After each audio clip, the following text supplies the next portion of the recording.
നമസ്കാരം.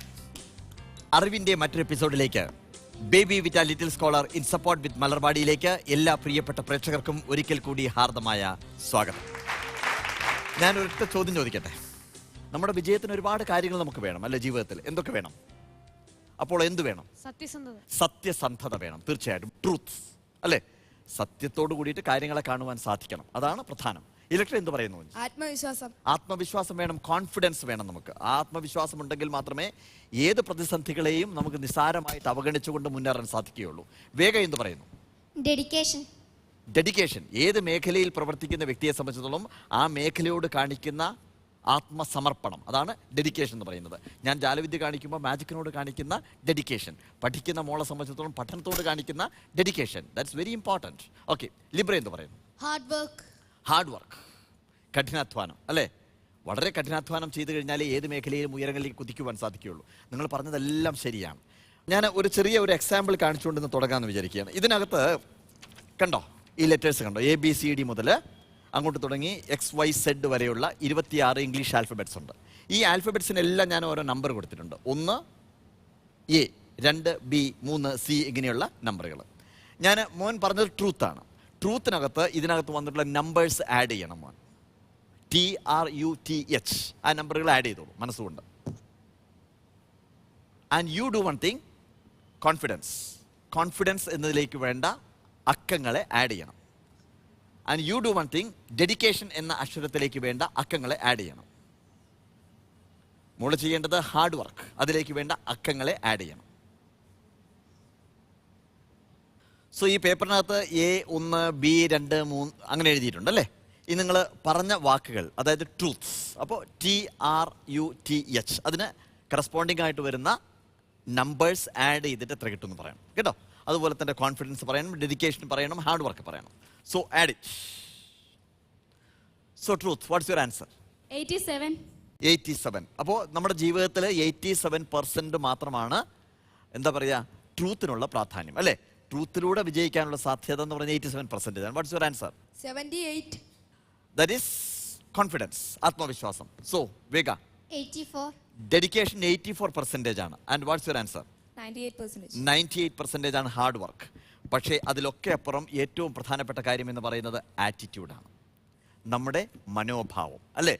നമ്മൾ എത്ര ഉയരങ്ങളിലേക്ക് കയറി കഴിഞ്ഞാലും നമ്മൾ ഏത് മനോഭാവത്തോടു കൂടി സമൂഹത്തെ കാണുന്നു എന്നുള്ളതാണ്. ആറ്റിറ്റ്യൂഡിന് മാത്രമാണ് 100% കിട്ടുന്നത്. അതുകൊണ്ട് ഹാർഡ് വർക്ക് ചെയ്യണം, ഡെഡിക്കേഷൻ വേണം, ട്രൂത്ത് വേണം, എല്ലാം വേണം. പക്ഷേ മനോഭാവം എത്ര ഉയരങ്ങളിലേക്ക് നിങ്ങൾ കയറി കഴിഞ്ഞാൽ നിങ്ങളുടെ മനോഭാവം വളരെ സുതാര്യമായിരിക്കണം, നല്ല മനോഭാവമായിരിക്കണം. അതാണ് 100% നിങ്ങളുടെ വിജയത്തിലേക്ക് നയിക്കുന്നത്. അങ്ങനെ 100% വിജയം കിട്ടുവാൻ പ്രാർത്ഥിച്ചുകൊണ്ട് നമുക്ക് ഇന്നത്തെ ചോദ്യങ്ങളിലേക്ക് കിടക്കാം. റെഡി? സോ നമ്മൾ കിടക്കുന്നു ഇന്നത്തെ ആദ്യത്തെ segment, ഉത്തരച്ചെപ്പ്.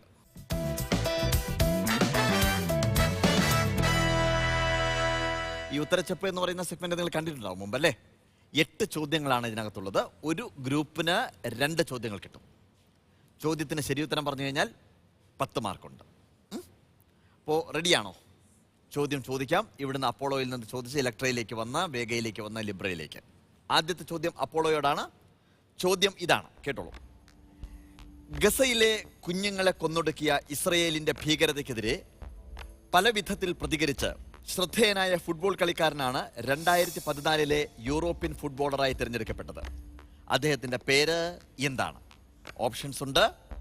Lionel Messi, Cristiano Ronaldo, Miroslav Close, David via. Cristiano Ronaldo.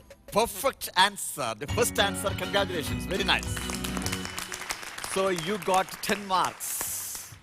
Cristiano Ronaldo ആരാണ് ഒന്ന് പറയാം വിശദമായിട്ട്. റിയൽ മാഡ്രിഡിലെ കളിക്കാരനാണ് അദ്ദേഹം, അതറിയാം. പോർച്ചുഗീസുകാരനാണ്. 2 തവണ അദ്ദേഹം ഏറ്റവും മികച്ച കളിക്കാരനായി തിരഞ്ഞെടുക്കപ്പെട്ടിട്ടുണ്ട്. ഏറ്റവും കൂടുതൽ പ്രതിഫലം വാങ്ങിക്കുന്ന ഒരു കളിക്കാരനാണ് അദ്ദേഹം, ക്രിസ്ത്യാനോ റൊണാൾഡോ. Very nice. ഞാൻ പ്രാർത്ഥിച്ചത് അതായിരുന്നു, ആദ്യത്തെ ഉത്തരം തെറ്റിപ്പോകരുത് എന്നുള്ളതായിരുന്നു. സോ നിങ്ങൾക്ക് വേണ്ടി പ്രാർത്ഥിക്കുന്നത് ഉത്തരം തെറ്റരുത് എന്നുള്ളതാണ്. ഇലക്ട്ര, നിങ്ങളോടുള്ള ചോദ്യം ഇതാണ്. ചോദ്യം കേട്ടോളൂ.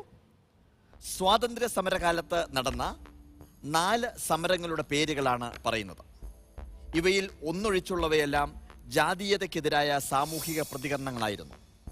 ഇനി പറയുന്നവയിൽ ജാതിക്കെതിരെ അല്ലാതെ നടന്ന പ്രതികരണം ഏതാണ്?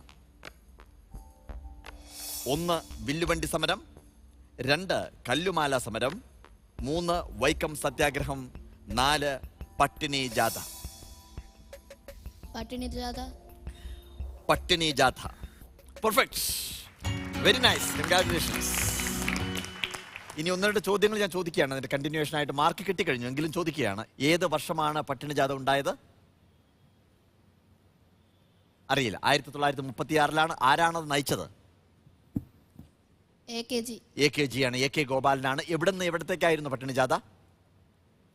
കണ്ണൂരിൽ നിന്നും മദ്രാസിലേക്കായിരുന്നു പട്ടിണി ജാഥ നടന്നത്. അന്ന് മദ്രാസ് ഗവൺമെന്റിന്റെ കീഴിലായിരുന്നു മലബാർ. അപ്പോൾ ഭരണാധികാരികളെ ബോധ്യപ്പെടുത്താൻ വേണ്ടി പട്ടിണിയെക്കുറിച്ചും അതുപോലെ തന്നെ അന്നത്തെ തൊഴിൽ വ്യവസ്ഥയെക്കുറിച്ചും ഒക്കെ ബോധ്യപ്പെടുത്താൻ വേണ്ടിയിട്ട് നടത്തിയ AKG നയിച്ച ഒരു വലിയ സമരമായിരുന്നു പട്ടിണി ജാഥ. ഓൾറൈറ്റ്, 3ാമത്തെ ചോദ്യം വേഗയോട്. ചോദ്യം ഇതാണ്: താനൂർ കടപ്പുറത്ത് വെച്ച് അറസ്റ്റ് ചെയ്യപ്പെടുകയും ബ്രിട്ടീഷുകാർക്കെതിരെ ജപ്പാന് വേണ്ടി ചാരപ്രവർത്തനം നടത്തി എന്ന് പറഞ്ഞ് ബ്രിട്ടീഷുകാർ തൂക്കിക്കൊല്ലുകയും ചെയ്ത മലയാളി സ്വാതന്ത്ര്യ സമര സേനാനിയുടെ ജീവിതത്തെ ആസ്പദമാക്കി അടുത്തിടെ ഒരു മലയാള സിനിമ പുറത്തിറങ്ങിയിട്ടുണ്ട്. സിനിമയുടെ പേര് 1943 സെപ്റ്റംബർ 10 എന്നാണ്. കേരള ഭഗത് സിംഗ് എന്ന് വിശേഷിക്കപ്പെടുന്ന ആ ധീര രക്തസാക്ഷി ആരാണ്? ഇതാണ് ചോദ്യം. ഓപ്ഷൻസ് ഇതൊക്കെയാണ്: Muhammad Abdurahiman Sahib, K Kelappan, Vakkom Abdul Khader, Chempakaraman Pillai. Chempakaraman Pillai. I am sorry, it's a wrong answer. ഇതിന്റെ കറക്റ്റ് ആൻസർ വക്കം അബ്ദുൽ ഖാദർ ആണ്. മുസ്ലിമുകൾക്കിടയിൽ സാമൂഹിക പരിഷ്കരണം വരുന്നതിന് വേണ്ടിയിട്ട് സ്വാതന്ത്ര്യ സമരത്തിൽ പങ്കെടുക്കുകയും അതിനുവേണ്ടി പ്രവർത്തിക്കുകയും ചെയ്ത ആളാണ് വക്കം അബ്ദുൽ ഖാദർ. 24ാമത്തെ വയസ്സിലാണ് അദ്ദേഹത്തെ തൂക്കിലേറ്റിയത് ഈ സമരം ചെയ്തതിൻ്റെ പേരിൽ. ഇന്ന് പലരും സംശയിക്കുന്ന ഒരു കാര്യമുണ്ട്. വക്കം മൗലവി എന്ന് പറയുന്ന ആളും വക്കം അബ്ദുൽ ഖാദറും ഒന്നാണ് എന്ന് സംശയിക്കുന്നുണ്ട്. തെറ്റാണത്. വക്കം മൗലവി എന്ന് പറയുന്ന ആൾ വേറൊരു കാലത്താണ് ജനിച്ചത്, വേറൊരു സമയത്താണ് ജനിച്ചത്. അദ്ദേഹം മരണം സ്വാഭാവിക മരണമായിരുന്നു, പ്രായം ചെന്ന് മരിച്ചതാണ്. അതേസമയം വക്കം അബ്ദുൽ ഖാദർ എന്ന് പറയുന്നതാണ് കേരള ഭഗത് സിംഗ് എന്നറിയപ്പെടുന്ന 24ാമത്തെ വയസ്സിൽ അദ്ദേഹത്തെ തൂക്കിക്കൊല്ലുകയാണ് ചെയ്തത്. അതാണ് വക്കം അബ്ദുൽ ഖാദർ. ഓക്കെ, ഓൾറൈറ്റ്, സാരമില്ല, ഇനിയും ചാൻസ് ഉണ്ട്.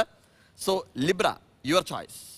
2015 ഏപ്രിലോടെ കേരളത്തിലെ 15-നും 50-നും ഇടയിൽ പ്രായമുള്ള മുഴുവൻ ആളുകൾക്കും സംസ്ഥാന സാക്ഷരതാ മിഷന്റെ 4ാം തരം തുല്യതാ കോഴ്സിലൂടെ പ്രാഥമിക വിദ്യാഭ്യാസം നൽകുന്ന പദ്ധതിക്ക് കേരള സർക്കാർ രൂപം നൽകി. ഏത് പേരിലാണ് ഇത് അറിയപ്പെടുന്നത്? ചോദ്യം കേട്ടല്ലോ. ഓപ്ഷൻസ് ഇതൊക്കെയാണ്: സമ്പൂർണ്ണ, അതുല്യം, അക്ഷരതീരം, നിർഭയ.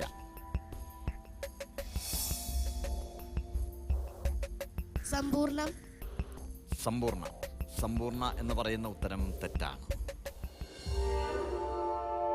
യഥാർത്ഥ ഉത്തരം അതുല്യം ആണ്. അതുല്യം ആണ് ഇപ്പോൾ സാക്ഷരതാ മിഷൻ പ്രഖ്യാപിച്ചിരിക്കുന്ന ഈ ഒരു പുതിയ പദ്ധതി. അതാണ്. സാരമില്ല, ഇനിയും ചാൻസ് ഉണ്ട് കേട്ടോ. ഓൾറൈറ്റ്, അപ്പോൾ 4 ചോദ്യങ്ങൾ കഴിഞ്ഞു. ഇനിയും 4 ചോദ്യങ്ങൾ അവശേഷിക്കുന്നുണ്ട് ഉത്തരച്ചപ്പിൽ. അതിലേക്ക് കിടക്കുന്നതിന് മുമ്പ് എ ലിറ്റിൽ ബ്രേക്ക്.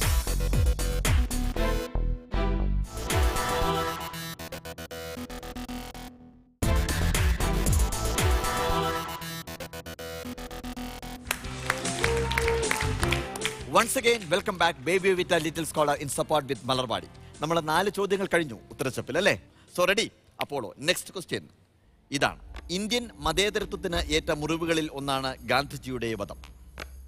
ഗാന്ധിജിയെ വെടിവെച്ചു കൊന്ന നാഥുറാം വിനായക് ഗോഡ്സെ എന്ന തീവ്രവാദിയെ തൂക്കിക്കൊന്നത് ഏത് ജയിലിൽ വെച്ച് ആണ്? ഇതാണ് ചോദ്യം. Tihar jail, cellular jail, Yerwada jail, Ambala jail.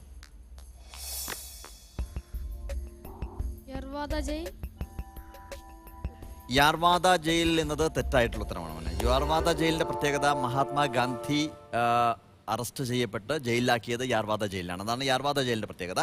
ഇതിന്റെ കറക്റ്റ് ആൻസർ അംബാല ജയിലാണ്. അംബാല ജയിൽ ഹരിയാന സംസ്ഥാനത്താണ്. അംബാല ജയിലിലാണ് നാഥുറാം ഗോഡ്സെയെ തൂക്കിക്കൊന്നത്. ചോദ്യം ഇലക്ട്രയോടാണ്. ചോദ്യം കേൾക്കാം, വ്യക്തമായിട്ട് കേൾക്കണം. കോടതിയിൽ ഒരു കേസിൽ തീരുമാനമെടുക്കുന്നതിനാവശ്യമായ വിവരങ്ങൾ നൽകുന്ന ആ കേസിൽ കക്ഷിയല്ലാത്ത വ്യക്തിയോ സംഘമോ ആണ് അമിക്കസ് ക്യൂറി. കോടതിയുടെ സുഹൃത്ത് എന്നാണ് അമിക്കസ് ക്യൂറി എന്ന പദത്തിന്റെ ലാറ്റിൻ ഭാഷ അർത്ഥം. തിരുവനന്തപുരം ശ്രീ പത്മനാഭസ്വാമി ക്ഷേത്രത്തിലെ സാമ്പത്തിക ക്രമക്കേടുകളെ പറ്റി അന്വേഷിക്കാൻ സുപ്രീം കോടതി നിയമിച്ച അമിക്കസ് ക്യൂറി റിപ്പോർട്ട് സമർപ്പിച്ചു. അതിനുശേഷം രാജിവെക്കുകയും സുപ്രീം കോടതിയുടെ തന്നെ നിർദ്ദേശപ്രകാരം വീണ്ടും അതേ സ്ഥാനം ഏറ്റെടുക്കുകയും ചെയ്ത ജഡ്ജി ആരാണ് എന്നുള്ളതാണ് ചോദ്യം. 4 ഓപ്ഷൻസ് ഉണ്ട്. Justice P Sadasivam, justice Gopala Subramaniam, justice H L Dattu, justice A M Ahmadi.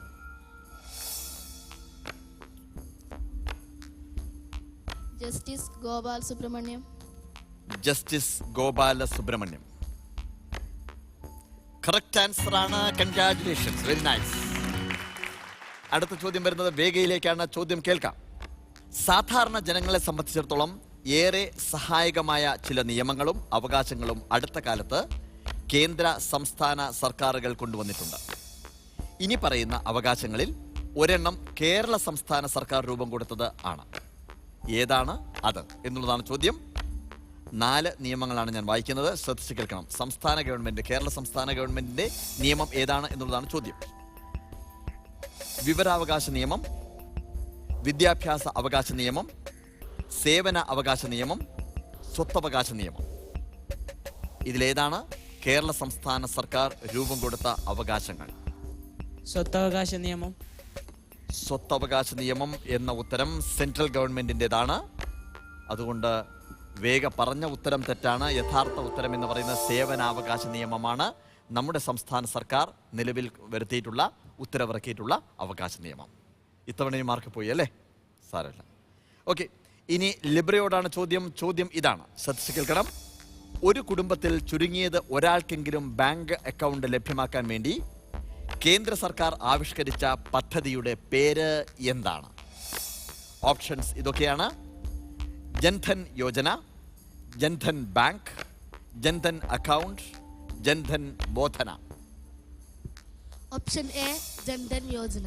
Jan Dhan Yojana perfect answer ആണ്. കൺഗ്രാറ്റുലേഷൻസ്. അതിൻ്റെ മുഴുവൻ പേര് പ്രധാൻമന്ത്രി ജൻധൻ യോജന എന്നുള്ളതാണ് അല്ലേ? 2018 ആകുമ്പോഴേക്കും മുഴുവൻ ആളുകളും, ഇന്ത്യയിലെ മുഴുവൻ ആളുകളും ബാങ്ക് അക്കൗണ്ട് വഴി മാത്രം ഓപ്പറേറ്റ് ചെയ്യുന്ന ഒരു സിസ്റ്റം കൊണ്ടുവരുമെന്നുള്ളതാണ് പ്രധാനമന്ത്രി പ്രഖ്യാപിച്ചിരിക്കുന്നത്. വളരെ നല്ലൊരു കാര്യമാണ് അദ്ദേഹം ചെയ്തിരിക്കുന്നത്. ജൻധൻ യോജന എന്നുള്ളതാണ് ഇതിൻ്റെ പേര്. Congratulations, very nice. സോ 4 ചോദ്യങ്ങൾ കൂടി കഴിഞ്ഞു. ഇനി അടുത്ത സെഗ്മെന്റിലേക്ക് നമ്മൾ പോകേണ്ടതുണ്ട്. ആ പോകുന്നതിന് മുമ്പായി a little break.